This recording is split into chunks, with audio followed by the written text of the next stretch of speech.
they're people, and I'm not sneering at them. They're people who seriously claim that an octopus is conscious. An octopus's brain is nothing like yours and mine. But their behavior, they certainly can learn and solve novel problems, and it's not at all inconceivable that an octopus is conscious. But I just wouldn't know how to begin to go about. We have to use our own brains as a kind of starting point, because we know, as I said at the beginning, the only thing that is conscious, for sure, is you, and you're a human. So go from there. Yeah.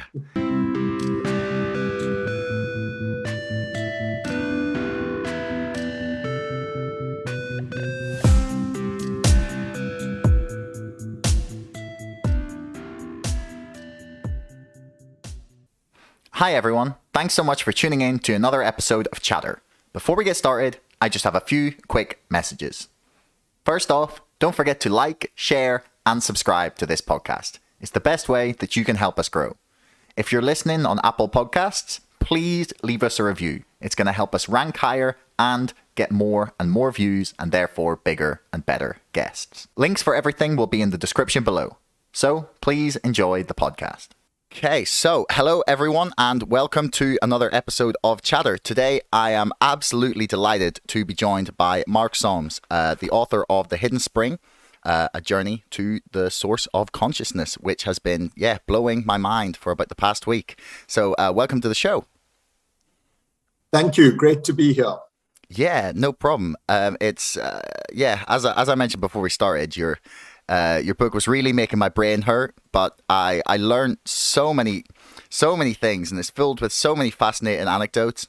I particularly enjoyed your first day in the psychiatric hospital, and I can't remember where it was, but where you fainted, and the last thought you had was, I'll end up as a patient here, which really made me chuckle. But so the first question I wanted to ask you was, one of the themes that sort of seems to pervade the book is that this idea that mainstream neuropsychology or psychology, or just the study of the human brain and the ideas of consciousness have been quite ready to dismiss or not take into consideration feelings and subjectivity and the individual experience in the way that perhaps you think they should have. And it seems like you make a very good case for it in the book. So why do you think it was that they were unwilling to tackle those questions? When you say, why do I think it was that they were unwilling, I must tell you that there's still a residue of that.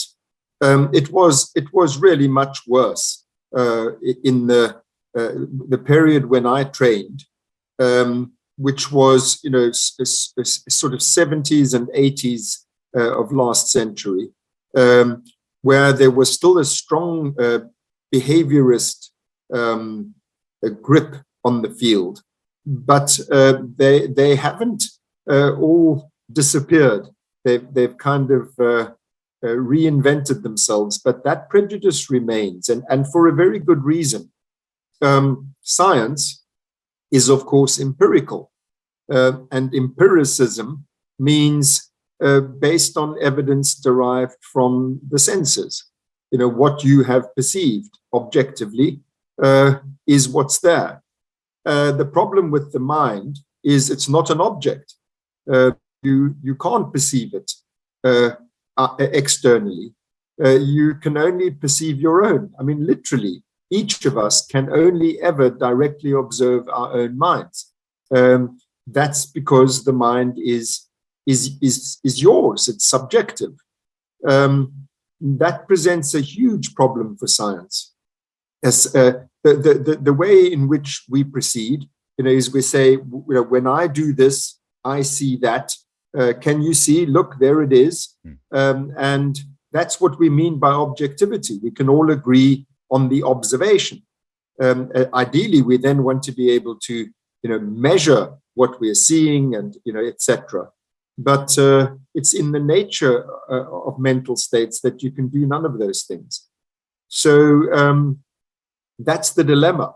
How do you do science? In other words, how do you empirically study something which cannot be objectified? If I say to you, I've made this artificial, I've worked out the mechanisms of consciousness so absolutely that I can now produce it. Look, I've put together this machine and see, now it's conscious. How do you demonstrate that? You just can't. And that's a kind of science fiction caricature, what I've just said. But, the same applies to the brain when you say, look, there, can you see? There's consciousness. And I have faced that problem very directly, for example, with patients in whom I have good reason to believe they're conscious. I present those patients to my colleagues and they say, how do you know? You can't know. And the problem is, I can't even know, Josh, that you're conscious. I can't know for sure. I can't observe your consciousness. So that's the problem. And you've got to, my starting point is, I know from my own experience that conscious experience exists. It's therefore something real. It's part of nature. And we have to find a way of accommodating it in science. You can't just leave out a part of nature because it's difficult to study it. And that's what we did in the behaviorist times. It's actually worse than I'm saying. It wasn't only that the mainstream of mental science those days said, you can't study it. You can't make claims about it. It's not accessible to observation. Therefore, you shouldn't study it. They went further than that and said it doesn't exist. If you can't see it, it doesn't exist. That's what the behaviorists said. The only that the mind, ideas, concepts like feelings, they called them theoretical fictions. So, that's how bad it was then. There are very few people in the mainstream of science now who will say it doesn't exist. But you still have a very hard time getting colleagues to accept subjective data, in other words, subjective reports, as acceptable data. They much prefer that you find some objective correlate, some physiological thing that goes along with the subjective thing, and you point to that physiological thing. And that's what's given rise to what philosophers call the hard problem of consciousness. They say, but how does that physiological thing become the subjective thing? It's all very well to correlate, to say that alongside the subjective thing, there is this objective thing. And then they say, yeah, but then how does the objective thing become? How does it cause the subjective thing? That is the number one problem of mental science, in my view. That what I've just said now, explaining how the subjective states emerge from things which are not in themselves subjective, things which can be objectively studied. And it's a hard job for the reason that I've just summarized. Yeah, well, I mean, you've spent your whole career on it, so I'm sure it's not a simple problem. So one of the things that was really stunning to me while I was reading the book, and something that really, I had to think a lot about it, was this idea that essentially what you're saying here, that there may be like biological unconscious drives underlying a lot of our actions, but it's that recognition of when they move from being unconscious to something that we choose to act on. And that moment where I sat and thought about that for so long. I was on the train actually in London. I was just sitting there being like, so what is trying to make me like stand up or get off this train or go and get a glass of water? And it took me, I still haven't quite grasped my head around it. But the thing that really blew my mind actually was this. I had to look the word up because I couldn't remember how to pronounce it here. The essentially the children that you were describing in the story where they were born without a cortex. So the It's hydranencephalic. hydranencephalic. There you go. I'll let you say it. Yeah. So I was blown away by this. And do you think that the implication of this, and then a lot of the things you go on like later in the book to discuss about the root of consciousness is, do you think that central, really ancient brainstem is that where all of consciousness is rooted? Do you think that there's anything added to it by the what is it, the cortex on top, rather than being is the cortex even necessary for consciousness? So the answer is that it's not necessary for consciousness, the cortex, but that it certainly does add something. So when you say, it doesn't even do anything at all as far as consciousness is concerned, the answer is yes, it does a hell of a lot.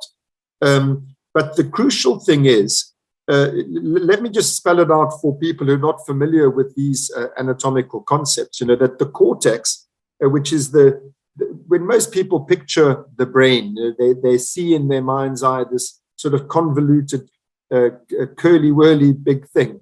That's the cortex. Underneath that, joining the brain, the cortex to the spinal cord, there's a stem, a bit like it's a bit like the stamen of a flower. The petals are what what attracts our attention, but there's this green bit that connects it to the stem. And in the brain, there's a bit like that, and we call it the brain stem. And it's very small by comparison with the cortex, and it's very primitive, by which I mean it's very ancient in evolutionary terms, and we share that same structure with all vertebrates. So that means the brain stem in you and me is basically the same as it is in fishes. Although ours is bigger, it's got the same design, it's got the same component parts, and it does the same thing. So we always believed, and I mean since we even had brain science, the British empiricist philosophers, Hume and Locke, they had the commonsensical notion that consciousness is derived from what we perceive, from our senses. Because if you look at your conscious experience right now, what you're experiencing is visual things and auditory things and so on. So, consciousness, the raw ingredients of it seems to be, the raw ingredients seem to be the five qualities of our senses. Then when we started to map out how the brain works, mainly in the 19th century that we started to make real progress, that idea was just sort of transplanted onto the brain, and we traced from the sensory organs, like from the eye, trace the nerve, see where it goes to, from the ear, trace the nerve, see where it goes to, and it all goes to the cortex. And the British empiricist philosophers also believe that mental life is basically impressions left from these sensory inputs, which are like memory traces, and then we associate the memory traces. And the cortex seems to have everything to do with memory, with the retention of past experiences. So it was reasonable enough that they thought the cortex is where all of this conscious mental activity occurs. And if you then damage, obviously you can't do it deliberately, but if by dint of disease, the cortex that the optic nerve projects to is damaged, the patient goes blind. And if the auditory nerve endpoint in the cortex is damaged, the patient goes deaf. So, all of the evidence was pointed to the conclusion that that's where the consciousness comes from.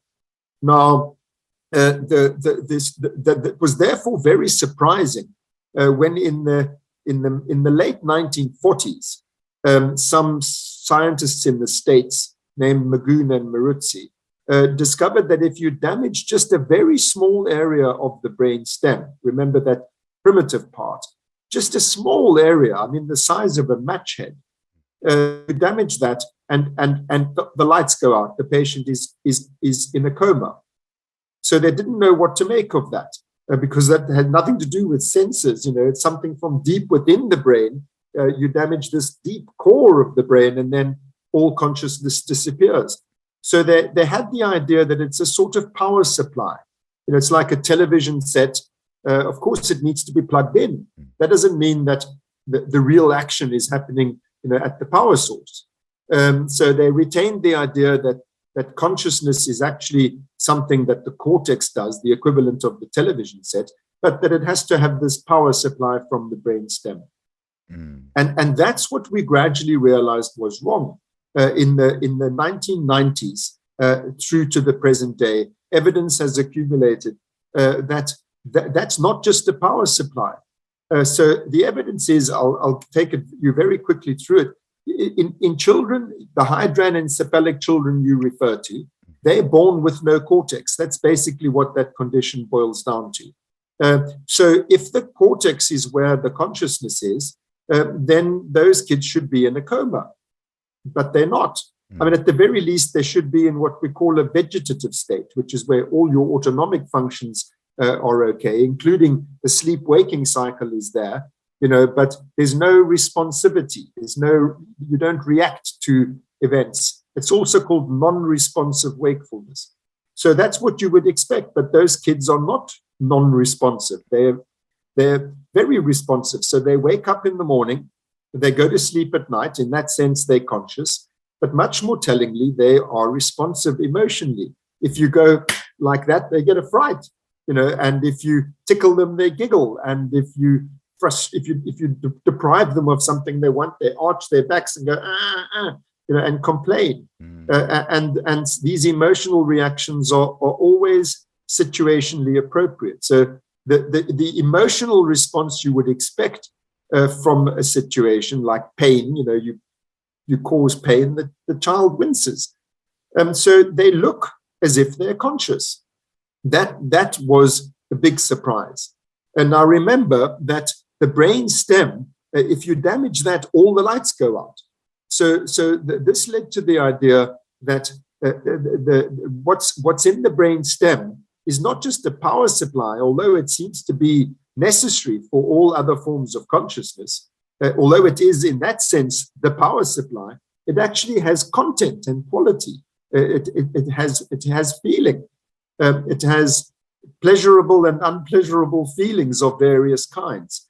The problem is those kids can't speak, which takes us back to where we started our conversation. So my colleagues say to me, "Well, how do you know they're conscious?" And there we have that problem. It looks as if they're conscious, but how do you know? You can't point to it and say, "Look there it is." So the only thing we can do is get around the limitations of that method. That method of demonstrating it is, these are kids who've got no cortex. They look as if they have feelings, but you can't be sure, so you've got to use other methods. So what we did is we stimulate. When I say we, I mean my discipline. My colleagues. I'm involved in deep brain stimulation studies, but I didn't make the decisive observations. They were made by others. That you stimulate the brain stem, that very primitive part of the brain, in patients who have got a cortex. You electrically stimulate it, and the prediction is that should generate feelings. If the feelings are actually generated there, then they should be able to say, yes, that makes me feel sad, that makes me feel pain, that makes me feel fear. And that is exactly what they do. You stimulate these same primitive structures which are intact in those kids and which, when damaged, make the lights go out.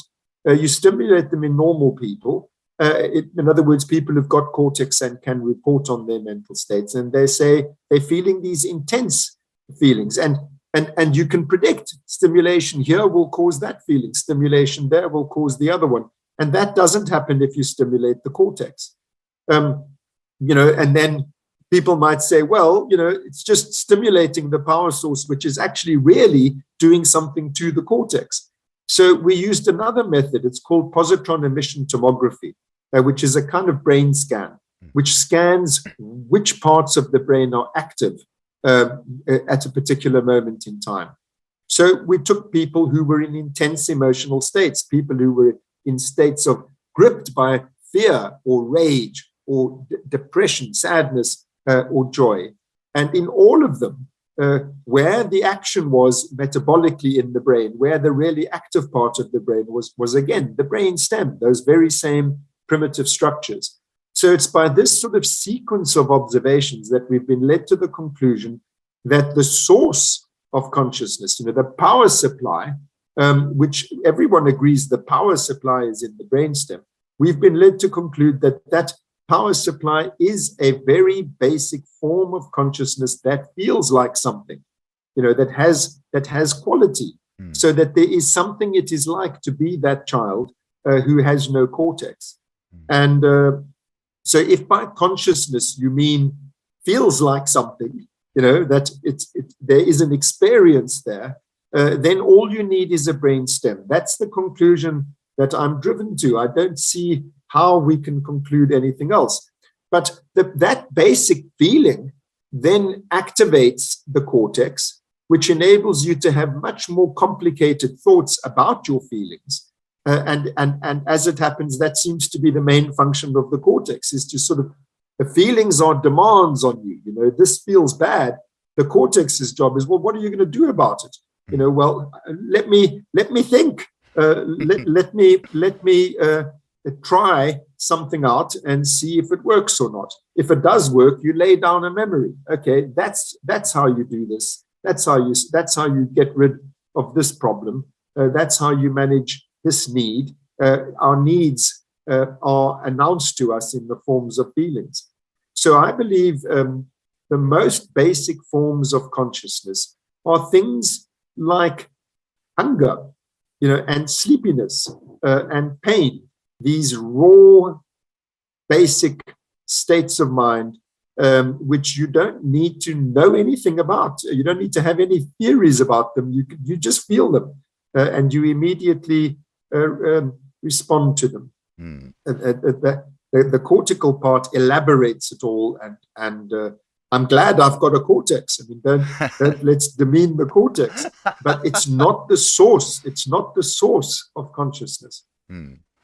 Okay, so there's like a couple of questions that I kind of have here that they're sort of rolled into one, and it just they all seem to kind of slide together just based on what you've said already. So I do apologize for yourself and for people listening if this is a bit muddled, especially just because I'm used to talking about politics and economics. As much as I love neuroscience and discussions about consciousness and all these things, it's not my absolute wheelhouse. So sometimes the words might get a bit fumbled. But anyway, so basically, the first question I have is do the children who have no cortex, then they have no memory as such?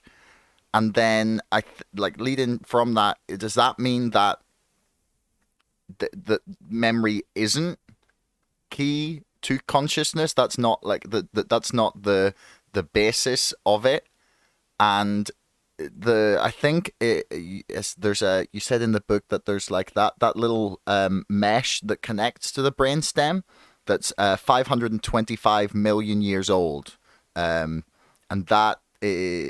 So my question is basically is consciousness that old, or is that just where it was first possible from?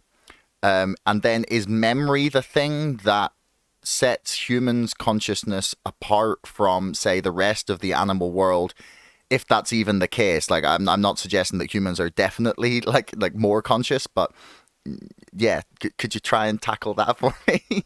Yeah, sure. So that is a sort of series of questions that interdigitate with each other. Let me start by saying those kids, they cannot remember consciously. They can never retrieve a memory image. In fact, worse than that, they can never generate an image, even here and now, because that's what cortex does. It generates images, and then it retains those patterns. And then you can reactivate those patterns. And that's what memory is in the form that we remember it. But the whole of learning does not coincide with that kind of remembering. So those kids don't have that, full stop, they don't. But then underneath the cortex, there's structures which we call the basal ganglia, subcortical nuclei. They're also capable of learning. But that kind of learning is sort of like learning a skill, like how to walk, how to move and grasp something, how to, at a higher level, sort of how to ride a bicycle, drive a car, play the piano, and so on. You don't have images in your mind remembering all your lessons. You just can do it. You just have motor patterns that run themselves. And these kids, most of them can learn like that. In other words, they can acquire simple skills and simple habits without necessarily being able to remember how they acquired them. They just do acquire them. I say some of them because it depends. Some of them have no cortex. Some of them have no cortex and no basal ganglia. The ones who have no basal ganglia, they don't learn at all, but they still have feelings. Now, before I talk to you about the animal stuff that you asked about and the evolutionary stuff, I want to go back to what you said about that sort of magical transition from automatic autonomic functioning to choice, to voluntary action. And I'd like to use the example of respiratory control. We all breathe automatically.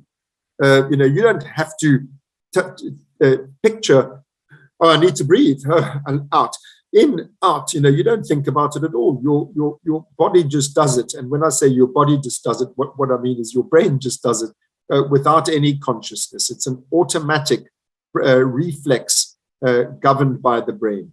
And that serves you perfectly well until you move into a situation where that kind of automatic reflex doesn't do its job. So imagine you're now in a carbon dioxide-filled room. This is an unexpected situation. It's not what your respiratory system is designed for, and you can't get enough oxygen. So now you have to make choices about where do I go? What do I do? Do I go up? Do I go down? Do I go through that door? Do I go through this door? How do you know which is the right way to go? You have no basis for knowing because you've never been in a burning building before, let alone this particular one. And so now your need for oxygen becomes conscious. You feel this unpleasant thing we call air hunger or suffocation alarm. And as you move around, some of your choices will lead to increased oxygen. Some will lead to decreased oxygen. How do you know? It feels better or it feels worse. That's the function of consciousness, or in this most basic form that we're talking about now, the form that those kids, even the ones who can't remember anything, they would have that feeling, can't breathe. They don't know what that means. They just know it's not nice. And they know that it's nice to be able to breathe again. So that's how that part of our brains works, so that you make your choices according to what feels better, and you avoid what feels worse, and you approach what feels better. And in this way, you save your life.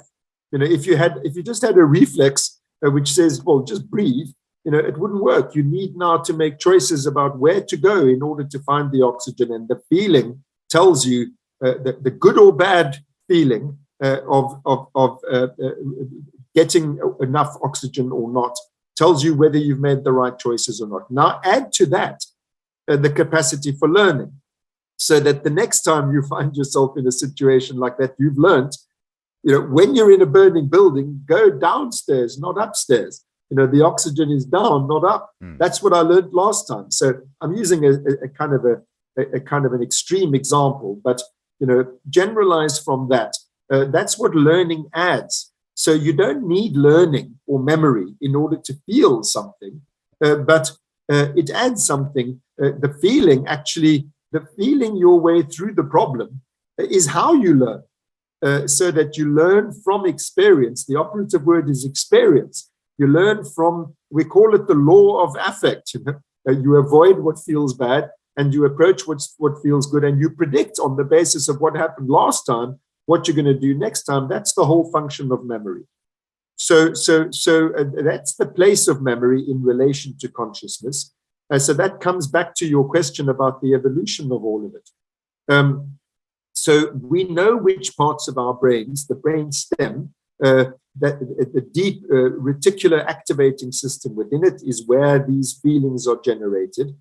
So we have every reason to believe that any other creature that has the same structures, regardless of whether they're able to learn or not, and regardless of whether they're able to cognitively elaborate it or not, we have reason to believe, because it applies in our case, that's a good basis for assuming the same applies in their case. And then you test your hypothesis by saying, well, I hypothesize, I know that in human beings, if you stimulate this part of the brainstem, they hate it. And if you stimulate this part, it's orgasmically delightful. Let's see whether the animals they want this stimulation or they avoid this stimulation. And every time we've done that experiment, our prediction is confirmed. The animals behave in the way that we would expect based on what those structures do in our own case. They do the same thing in the case of those animals. So on that basis, we believe that as long as you've got a brain stem with the reticular activating system inside of it, then you can have feelings. That's what emerged 525 million years ago. That's when the first vertebrates, I was going to say walked on the surface of the earth, but really actually slithered on the surface of the earth. So it goes against our intuition. But I believe the evidence leads to the conclusion that every vertebrate, in other words, every animal that has a brainstem with a reticular activating system, has feelings. Now, as you go to more complex creatures, so the capacity to learn from experience in the way that I've just described applies. In other words, as long as they've got basal ganglia as the subcortical memory systems, they learn. And then over and above that, those that have got cortex, which is mammals. Mammals have cortex. Not only primates, all mammals. So dogs and cats and mice, and squirrels, and so on, and of course elephants and dolphins and whales, and all of us mammals. There's every reason to believe that they don't only learn, but they are able to replay, to be able to reactivate the actual images consciously. All of that stuff comes later. Now, so in all of this roundabout way, I've gotten, I think, to the nub of your question, which is what is uniquely human about human consciousness. Well, it is not that we feel, because fishes feel. Okay, that's what I was basically saying earlier. I'm sorry to say it, but fishes feel, and it's not that we can learn. You don't have to consciously learn. Many creatures learn. We can demonstrate it. You can see they learn. You can show that they learn. That doesn't mean that they are actually able to replay little movies in their heads about what they've just done. But that all mammals can do. Even rats can do that. So that's not what makes us unique either. It's not that we are able to replay the experience in our mind's eye. And there's lots of good evidence that even rats can do that, although they have just a smidgen of cortex. Animals like whales and elephants, their capacity in this regard is fantastic. So what is it that makes us unique? It's none of those things. It's language. It's language. It's not as if whales have a sort of a language, dolphins have a sort of a language, primates have a sort of a language, elephants too, but they're very basic, simple communicative schemes. What we have is this highly abstracted capacity for symbolic, for like there are things that you could not even think without language, like imagine something like but, yes, but. How do you think but, except in words? The very how about not? How do you convey not? It's not true without an abstract symbolic system, like language, let alone the precision that allows. I mean, think of the difference between probably, possibly, potentially. These are things, when I say those things, immediately what I mean. You can't have such ideas without language. Language is the vehicle for a kind of a symbolic, reflective, abstract way of thinking. Then I think that's where we come into our own. So I'm not denying that we humans have unique capacities. And I say again, I'm very glad to have them. That's also why we're able to have this conversation now, you and me. Yeah. But we mustn't confuse that with consciousness itself. We mustn't take our human version of consciousness as the sort of prototype. Why? Why is our consciousness what we should use as the defining type of consciousness? This is the most elaborated, most complex form of consciousness that exists on Earth. And if you're wanting to get to the essence of something, you don't start with the most complicated, elaborated version of it. You get down to the most basic version of it. Consciousness just is the capacity to feel like something, to actually have a qualitative, subjective, experiential, phenomenal state. And feelings are all you need in order to be able to have that. That's the most basic form of consciousness. And I'm focusing on that because I'm wanting to understand, how does it come about? How does this emerge from non-conscious mechanisms? That is truly a fantastically interesting scientific question. Yeah. I'm going to come back to that question in just a second, but something has just sort of popped into my head here about when you mentioned that language is the source of what sets humans apart, basically. So last year I sort of worked my way through Jordan Peterson's lecture series on the psychological significance of the early books of the Bible. So I think he was just doing Genesis. So I think I've watched it twice now, and I'm still trying to digest some of the things he says. But some of the themes that really stick with me is this idea that the people who were telling these stories over and over, that they either consciously hilarious given our subject matter, or unconsciously understood a lot of the really deep sort of philosophical and psychological questions that we still struggle with today. And I was just curious as to whether you thought that those ancient people maybe not beat you to it, but had a grasp of what you were trying to say here when they talked about God speaking the universe into existence. Do you know what I mean? Yes, you're referring to in the beginning was the word. Yeah. Yes. Well, you see, I'm sorry to disappoint you, but I think that's precisely the problem. Why do we think that the world as we experience it, in other words, that we can actually conceptualize, we can actually think God created the universe and somehow the word, brings this about. This type of consciousness is uniquely human. But think about it. What are they actually claiming? They're not claiming that the universe as we humans experience it came about by dint of the word. They're claiming the universe in itself came about by dint of the word. And I don't agree with that. I think that the universe came into existence long before words, long before living things.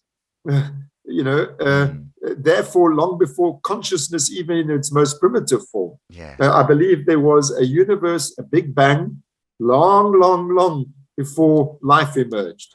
And there was life long before consciousness emerged. And there was consciousness long before language emerged. And so, I think that we're starting in the wrong place to start with our language-based symbolic type of consciousness. I mean, I grant you, I really do, that it is something special. but it is not synonymous with consciousness itself. Consciousness itself, how could you claim that just the raw feeling of pain when you cut your finger, isn't conscious?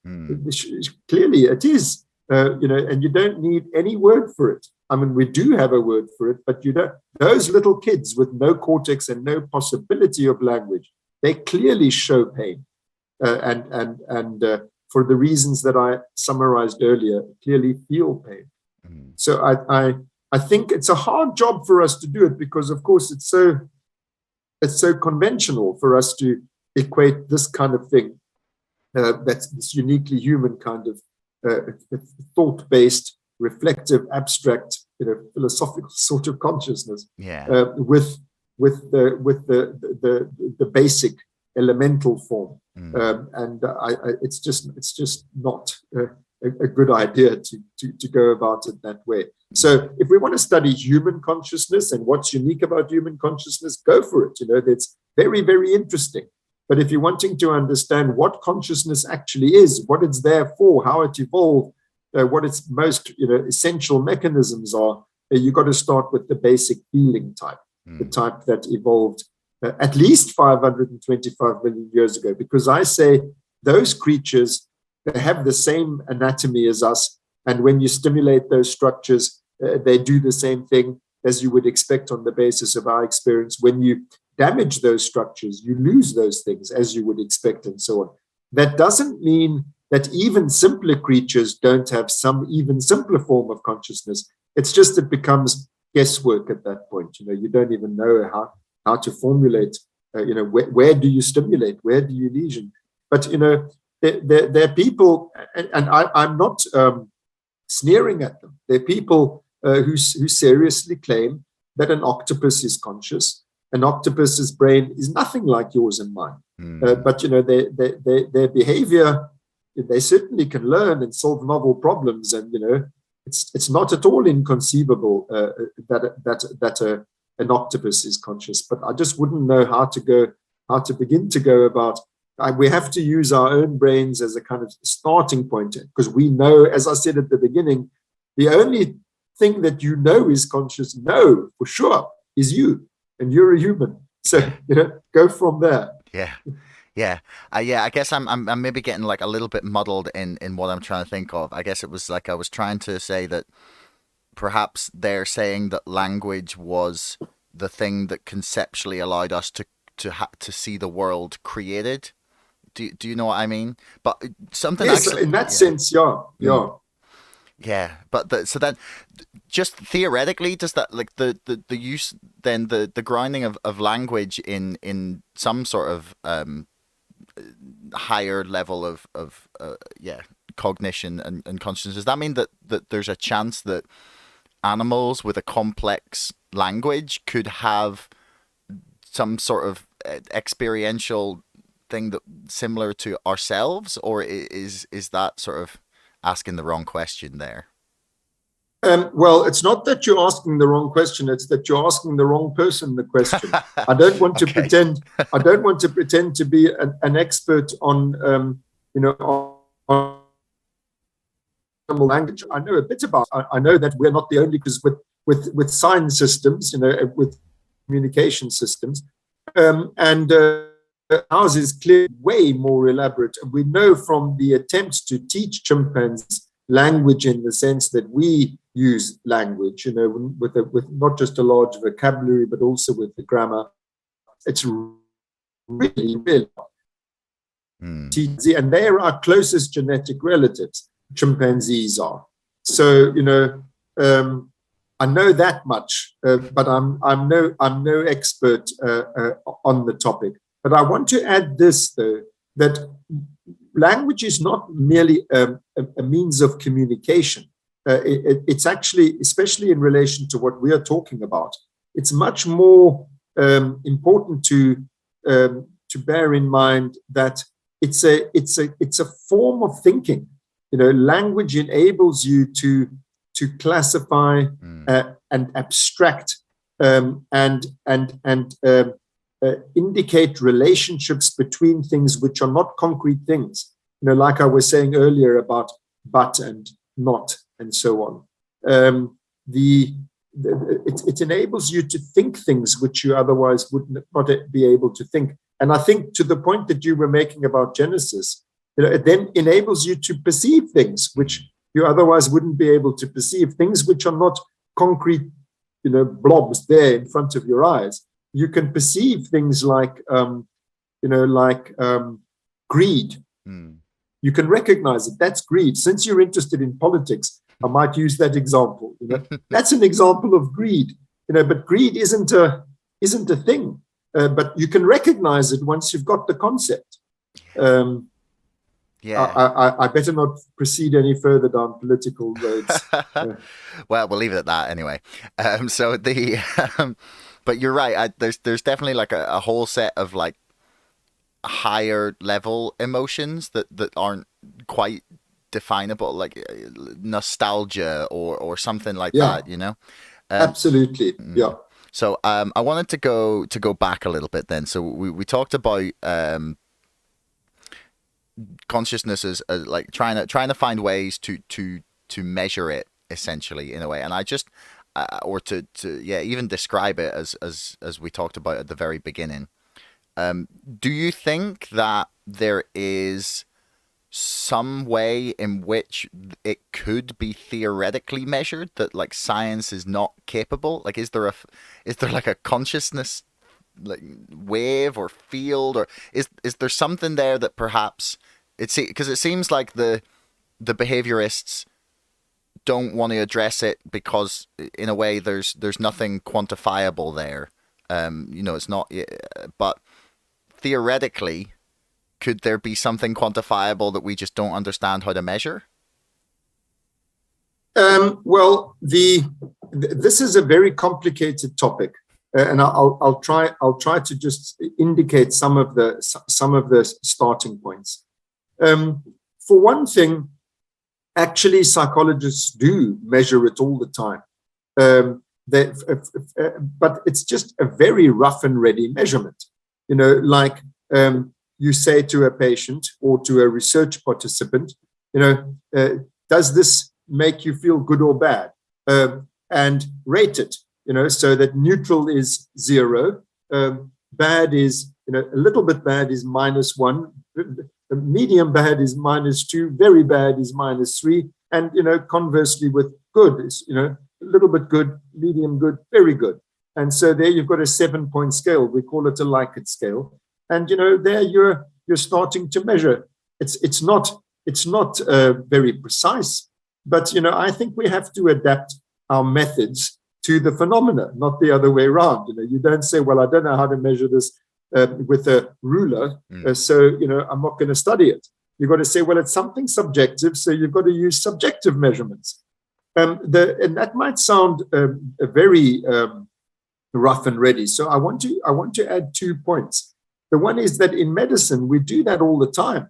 Like in neurology, when you're wanting to measure a patient's reflexes, their motor reflexes, say it's, or their motor power, we measure it out of 5. We say it's the patient's got a 5, a 4, a 3, a 2, a 1. When you're measuring the patient's consciousness, by which I mean level of consciousness, we have a thing called the Glasgow Coma scale. It's a 15-point scale, and you assign points. We do it all the time. We use it, and these are not unimportant. I mean, these are matters of life and death when it comes to the Glasgow Coma scale, and we use it in clinical medicine every day. So this kind of measurement. So it's not precise, and it's not as good as we would like, but it's serviceable. The other thing I wanted to say about that kind of measurement, like Likert scales like that, if you take large enough samples, you get extremely reliable findings. So that with this sort of stimulus, the human being rates this as unpleasant to the rate of 1.7, minus 1.7. and you take a large enough sample, that's what you'll find. It's rated as unpleasant to minus 1.7. So each one person says, well, I think it's a this, I think it's a that, I'll minus 2, minus 1, but take enough of them, you tend to find something pretty reliable. So even just that sort of thing, it does become quantifiable if you don't have a prejudice against subjective quantification, and you don't have a prejudice against all that means, and then you follow it through, like I was saying, with large sample sizes and so on, and you follow it through in terms of its practical usefulness in clinical medicine. These are not things to be sneezed at. But there's another way of thinking about quantification of consciousness. And that is what I was saying earlier about the physiological correlates. There are all sorts of ways in which we can measure the level of consciousness. For example, with EEG, these are granted the physiological correlates. You might say, well, aren't I being hypocritical? A little while ago, I was saying, we don't, that's not consciousness itself. But remember, that's what in behaviorist times, they were saying we must not look to the subjective data. We must only look to the objective data. And so consciousness ends up being conflated with EEG, and then you're saying, no, it's not really, the EEG is the only real thing. The subjective stuff doesn't really exist. That's what the behaviorist said. I'm saying, we've got, if you're willing to take subjective reports as data, and you've got objective measures at the same time, then you can use the objective measures to ground the subjective ones. So, if 100 people all say at that point, as the stimulus becomes more and more, you give a visual stimulus for milliseconds, and then it's more milliseconds, more milliseconds, more milliseconds. At a certain threshold, 100 people say, now I saw it. Then you can start saying, okay, 100 milliseconds is the threshold for visual consciousness. And, then when you see that 100 millisecond stimulus, when you use that, you can reliably, confidently say, okay, I'm using something here, which is a conscious stimulus. Something below that is not, something above that is. As long as you use both, you tie the two together, I think that and that's what the very word neuropsychology implies, neuro and psychology. So, the objective and the subjective. The problem is that in the past, psychology even in psychology, you couldn't use subjective data. And that's what behaviorism was all about. Now, we are quantifying, on that basis of what I just said, that you can tie the subjective things to the objective things. We're in computational neuroscience now, we have highly precise computational models of what goes on in the conscious mind. And there we can have all the precision that we cannot have in rough and ready subjective reports, where we can make very precise predictions and very precise adjustments of the model, the computational models that we've produced of the mental processes. But I would be very sad if what psychology became was computational modeling, rather than the actual study of experience. I just think we need them both, and they need each other when it comes to the science of the mind. So one of the things that really I've been wondering about ever since, that little bit of the brain that's sort of 525 million years old, and this concept that it's feelings that are at the very base of consciousness, and I wonder if that means that consciousness itself, in the sense that of what you're looking at, is that necessary for complex life to emerge in a, that's the question basically. It really depends on what you mean by complex life. I mean, from the point of view of a biologist, a single cell is a simple life form. An insect is a complex life form. I'm not sure you have insects in mind when you say complex life. So that's a very relative term. But what I can say is this: can insects feel? Is that because if do they have some sort of pain? Like, is there something in their nervous system that allows them to have some early form of that or some basic form? So what I was saying earlier is that we can only know for sure that consciousness exists in us because we are us, and consciousness is a subjective thing, and so you can only experience your own. So you can only know for sure, for certain, that it exists in us. Then the kinds of experiments I was talking about done on human beings, you can report and if you want to be really brave, you can do them on yourself. You will directly experience. You stimulate this part of the brainstem. That's what. By the way, I have submitted myself to many experiments. I think it's a jolly good thing to do as a scientist, and some of them are great fun. Also, you have some of the most extraordinary experiences. So we know in our case, for sure, what brain structures generate conscious states, these basic feelings, which, as I'm saying, on the basis of all the evidences, we can take it that these are the most basic forms of consciousness. Then we can study other creatures that have got those same structures, and we can have a reasonable basis for saying, well, I predict it'll cause them to behave like this on the basis of what it does with humans, and it always does. As soon as you get outside of the realm of vertebrates, in other words, where the anatomy starts to become, there are no homologs. You can't say, well, this is the equivalent of the human reticular activating system. It just becomes very uncertain. So, I would love to say to you, yes, ants feel, or no, ants don't. The answer is actually, we don't know. But insects have nervous systems and brains, and this is my criterion. And it comes from what I said to you earlier about the difference between autonomic respiratory control and conscious choice about where can I find the oxygen. For me, a crucial feature is the animal capable of making choices in an unpredicted environment where its reflexes fail it. In other words, the ordinary reflexive, automatized, built-in, hardwired ways of responding, if those don't cut it, is the animal able to come up with new ways of its own? And then there's the further question of, is it able to learn from that?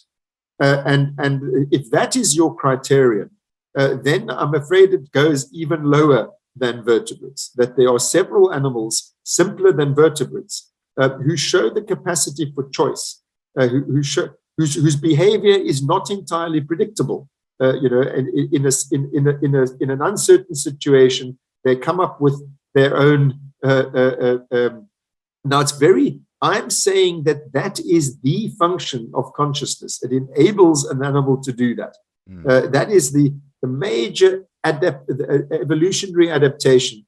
You no longer, because think of it, if you don't have that, your behavior is random. There's no, how do you make a choice unless you have a value system which determines which one is better and which one is worse? And feelings seem to be that value system. Feels good, feels bad, which ultimately reflects the deeper value system of all living things, which is survival is good.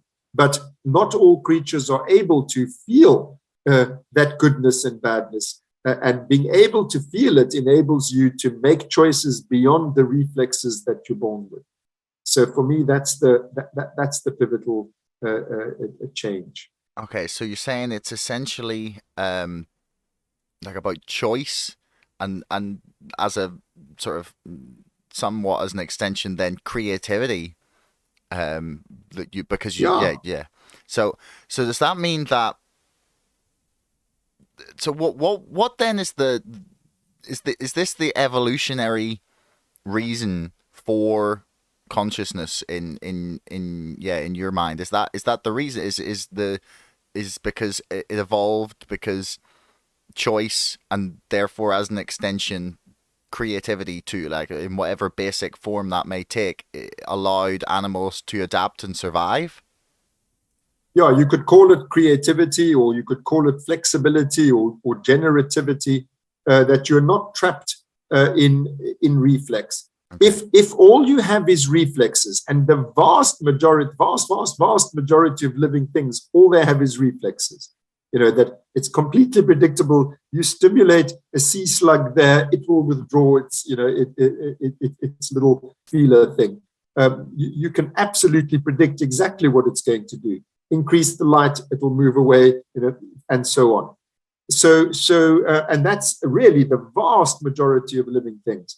Now, as soon as those creatures move outside of their predictable environments, when something happens which is not predicted by evolution, that you've got an inbuilt solution for that problem, their behavior is random. Some of them survive, the vast majority of them don't. The ones that survive, they pass on to the next generation the reflex that happens to be the way to deal with that problem. In other words, they randomly happen to do the right thing, and that disposition then gets selected into the next generation. So that way, the species survives. The species adapts over generations, over millennia. The species adjusts to changes as the world becomes, as things change, it becomes unpredictable. So they have to adjust and adapt to the evolutionary niche, and that's how they do it. If you have the capacity for feeling, you can make the choices yourself in your own lifetime. That is a huge leap. You don't have to die. The majority of your generation doesn't have to die. You can all more or less, survive just by feeling your way through the problem. So it is an enormous leap. So just to be clear about what I'm speaking about, all living things have needs, by which I mean we have viable bounds. There's a certain temperature range, certain hydration, oxygenation, etc., etc. You have to stay within those bounds, and we have reflexes which make sure we do. And if those reflexes can't cope with something that's happened, we die, and that's it. So the difference between conscious creatures and unconscious creatures is that when we're moving outside of our bounds, we know it. That's what feeling is. It's like, this is bad for me. And it's bad for me in a particular way. In other words, this is too hotness, and this is, too hungriness, and this is too sleepiness, and so on. And what you do in response, saves lives. It saves your own life, more important than anything else. Yeah. Well, I mean, I can't. Yeah, it's the thing that is now when you're talking about this, with the fact that like all creatures, they have needs, feelings, reflexes, and a lot of these things are. It seems, at least to me, you can correct me if I've misinterpreted this. Those are the basis of what forms the source of consciousness. Is the first, like, the need, and then the awareness of need. And then eventually the awareness. Yeah, exactly. Okay, so I'm not quite. I'm kind of on the right track here. So the thing that then I wonder, and it was only an offhand comment in the book that you made when you talked about some people thinking that the internet was conscious. And I kind of thought about that for a while, and I was like, I don't buy that. But then when you're talking about this, I wonder if it's ever possible for us to have an artificial intelligence that's actually conscious, because unless we were to program needs and drives into it in a way, is that an odd suggestion? No, not at all. So let's just go back to when you said, you're not sure if you're defining it quite correctly. It's so important to me, at least. I just want to make sure that our audience knows I'm not saying that everything that's alive has feelings. I'm saying everything that's alive has needs. And we have automatic ways of meeting those needs. Those are called reflexes.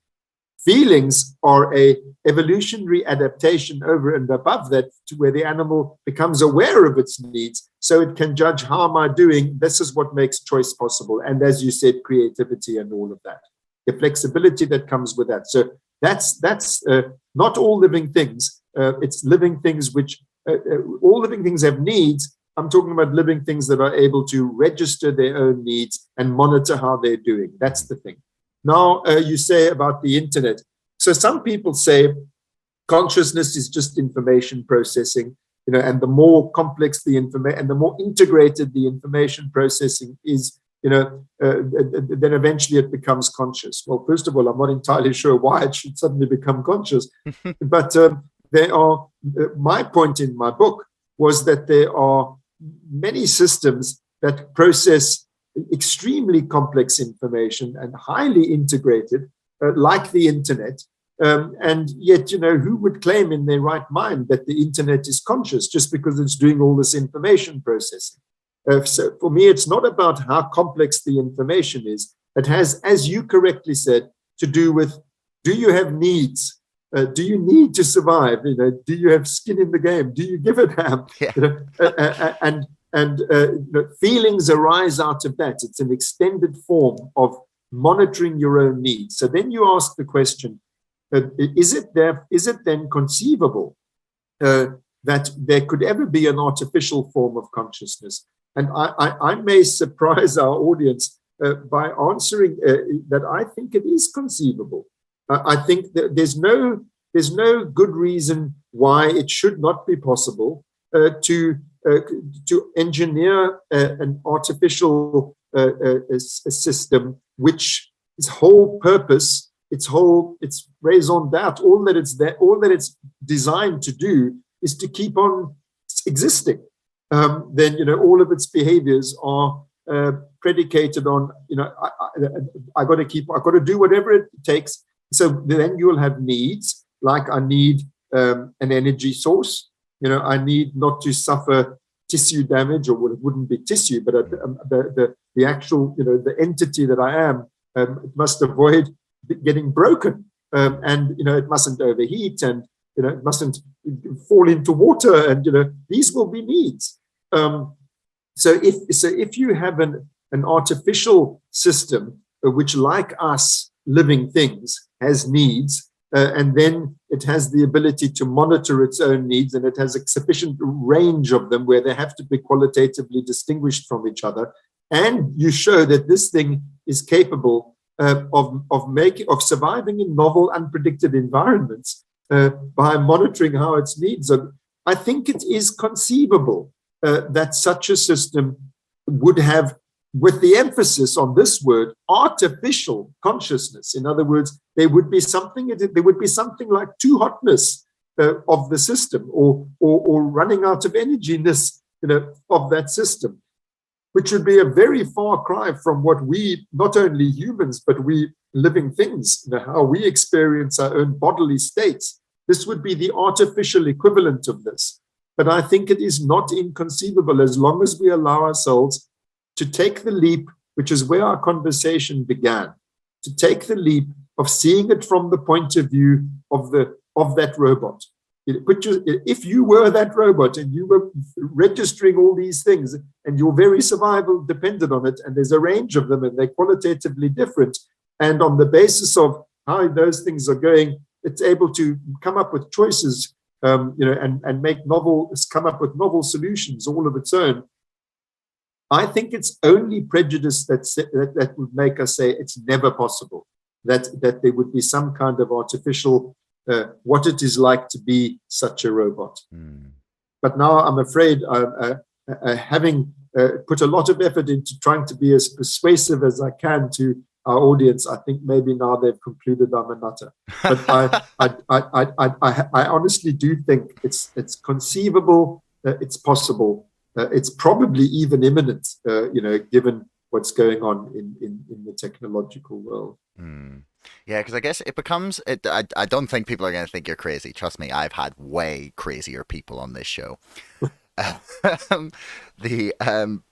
But I guess it's like it then becomes a function of, I guess maybe people's like conception of it as information processing is they're conceiving that at a certain level that a computer could theoretically make a choice based on a sufficient number of inputs.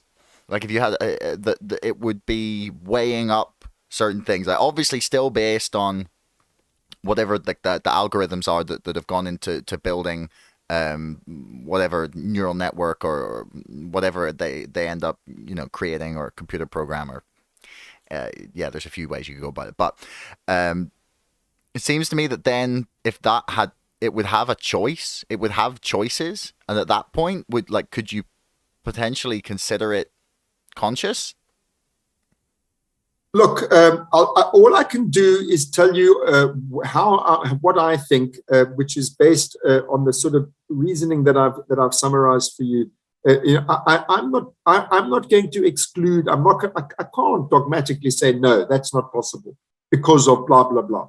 But I can tell you why what my own line of reasoning would be. So the first thing about the mind is that it's subjective. In other words, it's about your own state. So if I program something in and I say, when that happens, do this, when that happens, do that, when this happens, make a choice, it lacks that first starting point, which is that it's about me. It's about my state. So I would be skeptical about anything that's programmed like that, because it lacks that starting point of the consciousness. For me, first and foremost, is the subjective state of the system. It's the system's registering of its own state.